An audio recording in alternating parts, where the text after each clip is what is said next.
হরে কৃষ্ণ। রাধে রাধে। ভগবান শ্রীকৃষ্ণ হলেন চির প্রেম, চির আনন্দ ও চির জ্ঞানরূপ। শ্রীকৃষ্ণের বাণী জীবনের অন্ধকারে আলোর প্রদীপ, দুঃখে সান্ত্বনা ও বিভ্রান্তিতে পথ প্রদর্শক। ভগবান শ্রীকৃষ্ণের এরকম কিছু বাণী আমি আপনাদের কাছে তুলে ধরছি, যা প্রতিটি মানুষের জীবনে এক নতুন দিশা দেখায়। ভগবান শ্রীকৃষ্ণ বলেছেন, যে আমার আশ্রয়ে আসে তাকে আমি কখনো ত্যাগ করি না। ঈশ্বরের প্রতি সম্পূর্ণ ভরসা রাখলে তিনি সর্বদা রক্ষা করেন। তিনি বলেন, কর্ম করো, ফলের চিন্তা করো না।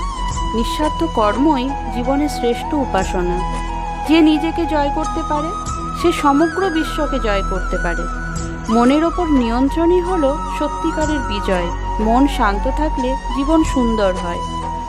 যে ভালোবাসে সে কখনো হারে না। প্রেম ও ভক্তি ঈশ্বর প্রাপ্তির পথ। অহংকার মানুষকে অন্ধ করে দেয়।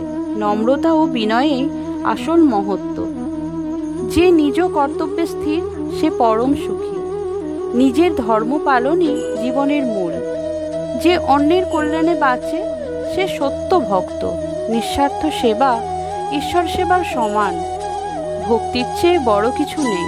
হৃদয়ের ভক্তি ঈশ্বরকে আকর্ষণ করে। ভগবান শ্রীকৃষ্ণ বলেছেন, আমি প্রতিটি হৃদয়ে অবস্থান করি। প্রতিটি জীবের মধ্যেই ঈশ্বরের উপস্থিতি আছে। হরে কৃষ্ণ। রাধে রাধে।